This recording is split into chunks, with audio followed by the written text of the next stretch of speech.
Gat Pinoy po. Magandang umaga, kapamilya. Meron na naman po tayong project, bagong project na tanggap. Ito po ay Hilux D4D 2008 na isang manual. So ang project po natin dito ay papalitan ang clutch. So meron po tayong manual, so download po na tayo. So base po sa manual ng Toyota, so na-categorize po siya sa 1KDFE or 2KDFE. Yun po ang modelo ng D4D na ito sa manual. Papalitan ang clutch, nag-i-slip, nasusunog na. So ito, ayan po ang bagong clutch na ipapalit. Ayan po siya, hindi pa nakikita.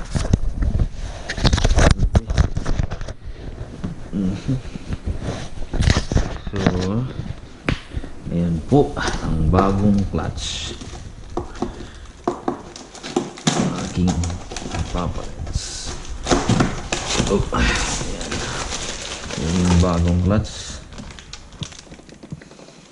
Ayun. Clutch cover. Bago rin po. At saka yung accessories na. So yung may libreng alignment tool. May pilot bearing at saka yung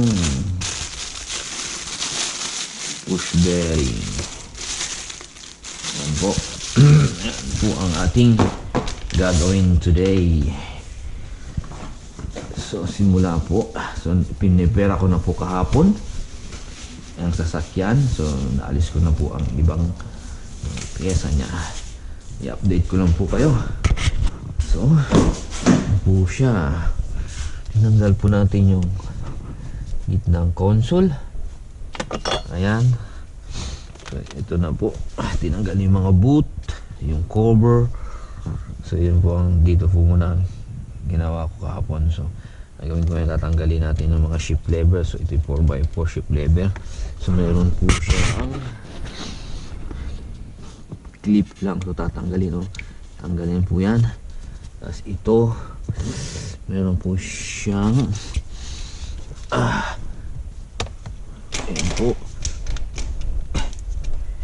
push lang po yung ano ba yun, spring para lumabas.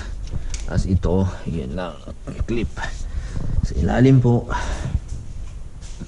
ay tinanggal ko yung side step kahapon. So tayo sa ilalim. Ayan, tatanggalin natin. So minarkahan ko na po. So meron po siya kasing dynamic balance. Pag hindi minarkahan, bumalik sa tamang. Ayan po, minarkahan ko. Ito, ibababa po yun, tsaka yung on. So, hindi ko pa pala nagmamarkahan yung transfer case. So, siya. So, ito yung transfer case. So, transfer shaft. Ayan, ayan. Ayan, namarkahan ko na po siya. Ayan. Ang galing ko po yan. Yan. Sa likod. Harap. Munta roon. So, yan po. Ang tatanggalin ko is subaybayan nyo po kung paano magpalit ng clutch ng 1KD FE o kun 26 Hilux. Ayan po. Isa muli po ulit.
update. Bababa na po natin ang rear drive shaft. So, 14 mil po. Ito po siya. So, ilagay siya. Ibalik ko lang. Ito po siya. So, 14 mil. Ay, hindi ko siya nakakabalang. So, ito po. Ito siya. So, meron po dalawang support. So, 14 mil, 14 mil. 14 mil, tatanggalin pababa. Support, isang support, isang support. Ayaw matanggal. So, stay lang siya. So, isang lang support. So, yun pa. Support is transfer case. So, transfer case to wheel. Drive shaft. So, natanggalin naman natin yan ay. So, po. So, hindi ko siya matanggal. So, stay lang siya. So, ayun ako po. Pabalik ko lang. Mga hindi pa. Kasama ko sa ibabaw yan. Balik ko po lahat. Yan. So, save na hanapin mga bolts. Tapos puprotektahan yung thread. So, kaya ako pinabalik. So, isa ko sa video. Nasa sa inyo kung babalik yung hindi. So, nilalagay ko lang para protektahan ko yung bolt. Yung, yan. So, ito. Kasama yung mga wire. So, ibababa po mo yan. Tinanggal ko yung ground wire. So, next itong support bracket. At sakit mo. Yan. Galing po ako sa rear. Ayan, tinanggal ko yung drive shaft. Ayun. Yung drive shaft. The transfer case. So, transfer case up na po. Pataas. So, update guys. Si cross member support. Ayan natin. Ayan.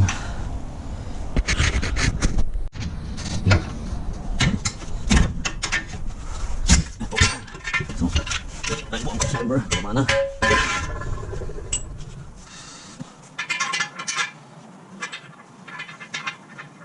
Nalagay ko lang po yung bolts. Guys, andito ngayon sa matagal ko ay transfer case.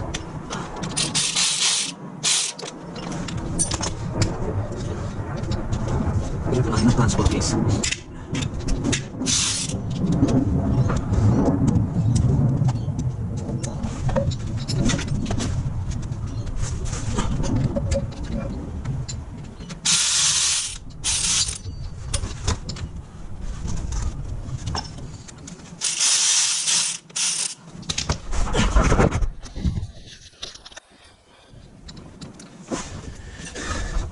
Transfer case siya po. So yan.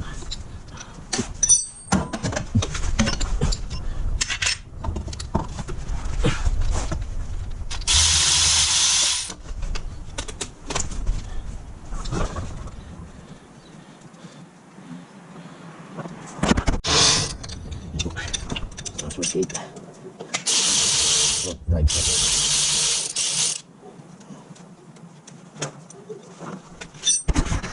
Update ko ay nakababaan po ang transmission. Ang transmission dyan. Ayan po siya, i-strap ko. So, kumuha na. Ayan. Ayan ang transmission. Clutch. Ayan po ang sunod na clutch. Nakababaan siya. Hirap. Ayan. Ito po ang setup ko. Meron po tayong transmission dyan. Ayan. Nakatayo po ang isa. So, inasog lang po natin para may enough space doon para makatrabaho. So, tagalin natin ng clutch cover, tapos clutch, tapos yung flywheel, papamasin na po. So, yun ang mayari. Nagaling sa machine shop bukas. Pamasin ko. Yan ang clutch cover.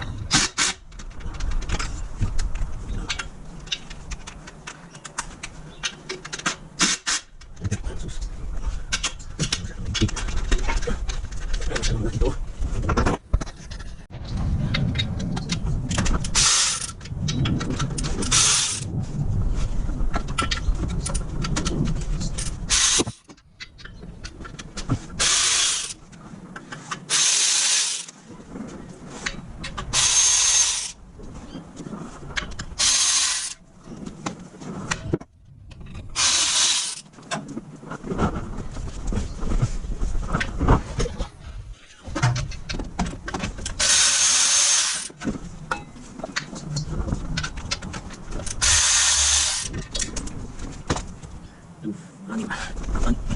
Anim na po siya.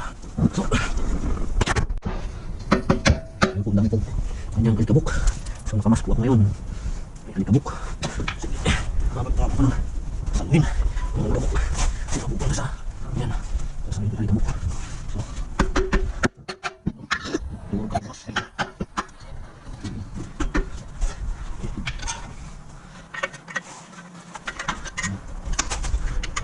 Ingat sa alikabok niya.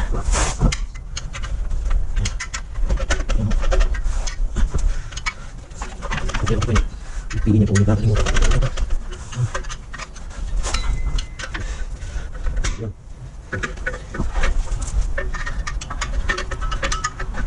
Yan. Tanggal.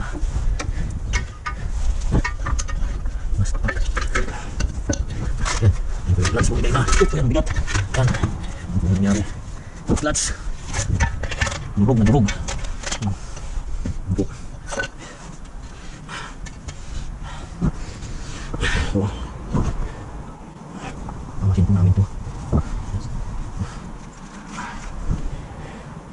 Isa po po muna tanggalin. Yan. Yan po po. Yan po yung flywheel niya. Yan po ito po na. Oh, ano na pong tumatama yung flywheel. Ano po ang flywheel. Baka masin po bukas. Isang oras. Tanggalin na. Tanggalin ko siya kaya na. Yung pilot bearing pa yung tatanggalin ko yun. Yung bago eh. Yan. Ako isa ko lang. 21 na. 22.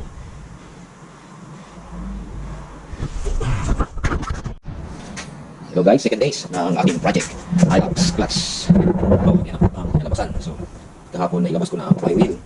So, papamasin natin ito ngayon. Dali ko sa machine shop. I-resurface. No? Tingnan nyo. Hindi surface kasi. Ayan. Hindi na maganda ang surface. Yan po ang nagrarab sa kanya. So, nagrarab na ang rivet ng clutch ng ceramic. So, dito na po siya nagrarab po. Yan po. Ayan po mga papalitan sa iba pang machine shop. Papali-surface ang PC ng flywheel. Papalitan ng clutch ceramics ng clutch at saka yung clutch cover at saka yung tawag dito, bearing support. So yan guys, so keep you update. Final torque 19 Nm sa clutch cover. So yan, kailangan na tayo ito suwabe. Yan na, center siya. So split cross 19 Nm. Yan, split cross. Tapos brown na.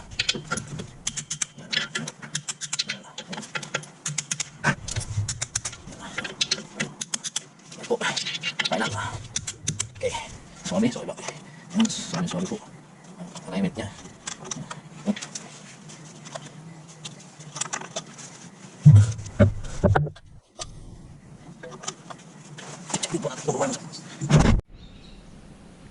Magandang umaga po kapamilya.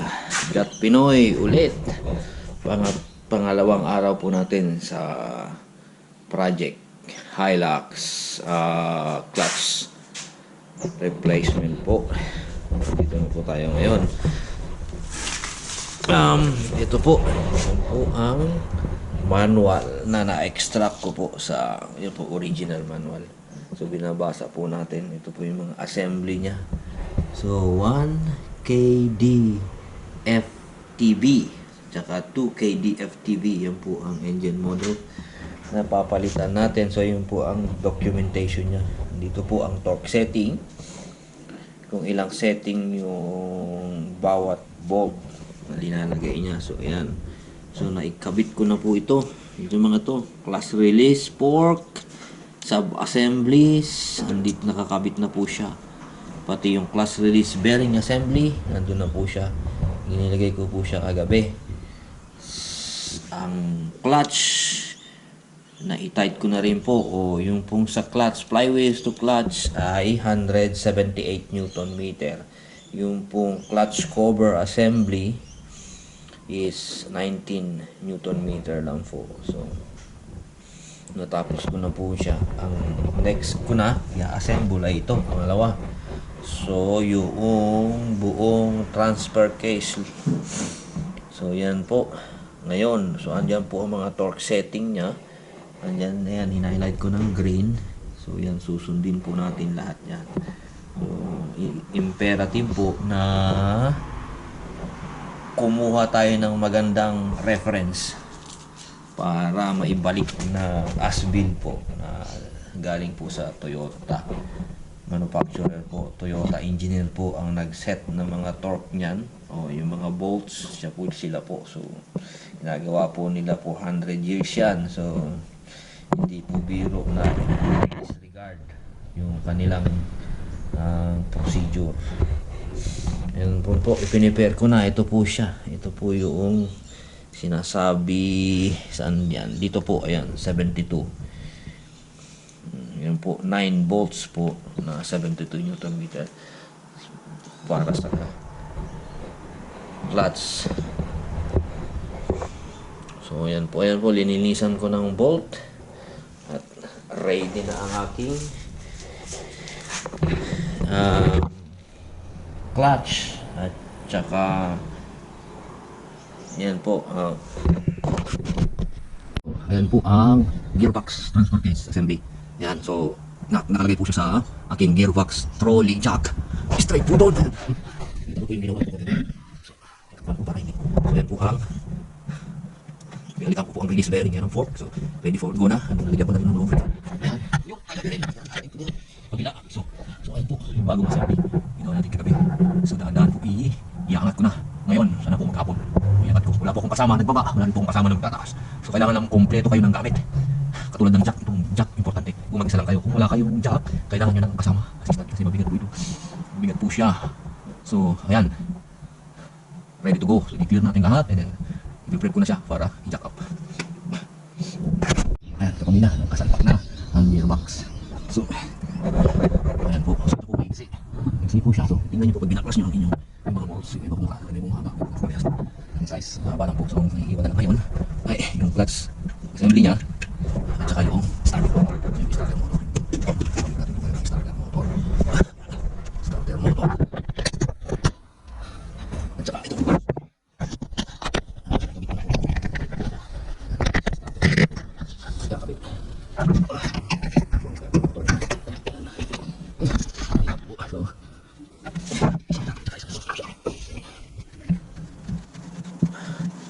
Nilagay ko po yung ayun, yung nut pala. So, yan, starter motor.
Guys, nakabit ko na ang transmission.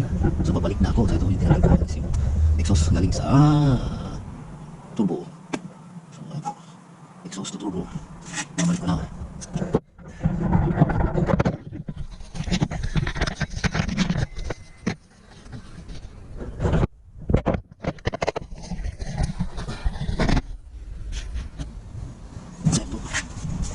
Exhaust to turbo.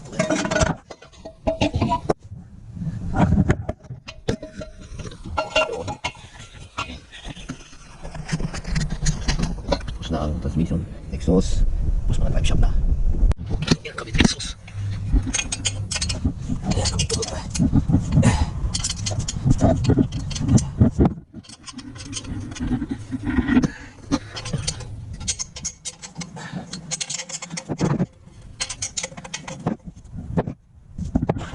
Yan po, nakabit ko na ang exhaust turbo. Exhaust ng turbo. Tapos hindi ko na po. Ano, nakabit ko naman ito. Transfer shaft.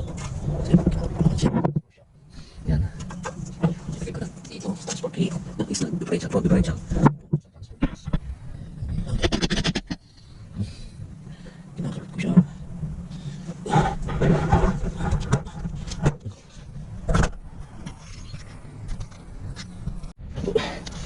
Yan. Tama ko doon sana.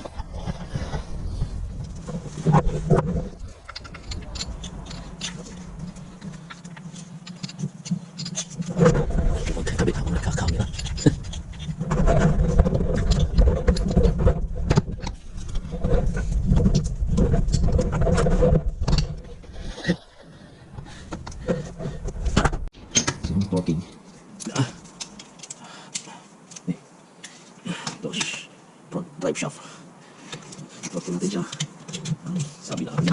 88. Meter. Sa di ba 88? Ayan po ba? Isa. 88 po. Dalawa. Tatlo. Apat. So, verify. Isa. Dalawa. Tatlo. Ayan po. Po, from drive shop, natapos po natin yung kabila sa transfer case ngayon. Differential. Differential. Torque.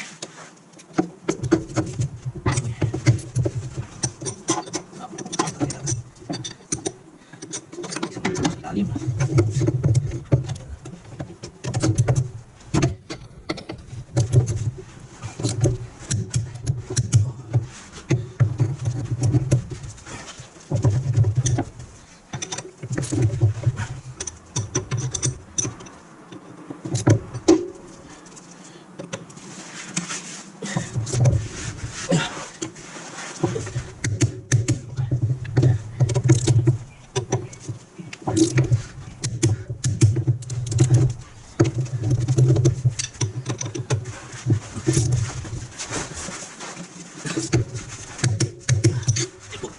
Differential transfer. Ito po susunod yan. Engine mounting insulation so 44. Ito po siya. Ito po susunod sa kanya. Sabi yan, gano'n naman po. Transfer case. Yan. Ayan po. Support bracket. Nilagay yung cross beam.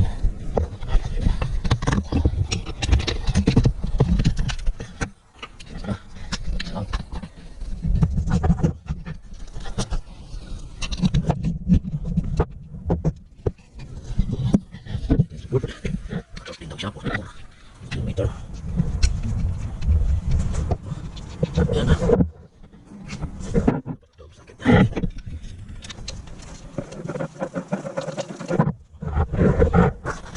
Kabit na po ang support. Secondary support po yung cross. Support sa transmission. So, nakapagod na siya naman. Ano? Tsaka yung bolt sa sasang. So na-emote na ang gearbox at saka transfer case. So cross member na. Dito na po yun sa drive shop. Ayan. Sa pakul ko. Hindi nalagay. Ang drive shop. Ayan po. So 88 din po siya. 88 Newton meters. Ayan po. Mag-isa lang po akong gumagawa. Sabi ng libro 88 din tayo. Ayan. 88 Newton meter. Ayan po ang from gearbox. Apo support. Sa rear differential. Rear wheel drive po siya. Yan may transfer case. Closing remarks na ang aming project. Hilux D4D or Kun 26R. So yan po, 2008. Natapos na. So kahapon na testing ko na siya. So binabalik ko na lang yung mga cover and then lilinisan. Lilinisan ko na siya. Kasi bibenta daw ng may-ari. Sinong gustong bumili ng Hilux. Yan. So yung yan, nakaset up siya. So may tatlong driving light. Meron pa siyang light bar. So ang ilaw niya modified din. Meron din siya ang radyo. So sinet up po to. May bull bar. So yung mirror niya is for towing. Pag nagtotow ka ng caravan, itong ginagamit. So may weather shield sa front. Ayan, may weather shield siya. Wool ang kanyang wool. So may roll bar din siya. Ayan, naka-wool ang seat cover. Tapos vinyl ang flooring sa likod. Ayan, yung roll bar na sinasabi ko. Ito, may roll bar. In case na marog ka. So, yan, mine specs yun eh. May roll bar siya. Meron din siya ang turtle top. Tawag natin ARB, turtle top. Maganda pala sa loob nito. Oh. Ito may ARB turtle top siya. Meron din siya sa likod, may tow bar. So lahat dito may modified. Itong ilaw, modified din to, LED, hindi yan stock. Yung gulong niya, steel, para sa mga bedrock ang tawag naman dyan. Sa hood, alam mo, meron siyang sprout assist. So, may hydraulics yung wood niya, hindi na yung ordinary na tinataas. Ito, meron pa rin siya, yung tinataas. In case na mag-fail yun, ito yung normal na ilinalagay. So, ayan po, kung interesado kayo, binibenta, inaayos ko ng mabuti. So, papakintabi natin siya. Bago isole sa may-ari. Baka sakali magbayad ng extra. Nilinisan ko po siya. Nilinisan pala ni GP. Bibigyan ko siya ng panlinis. Dito sa likod. Yan po.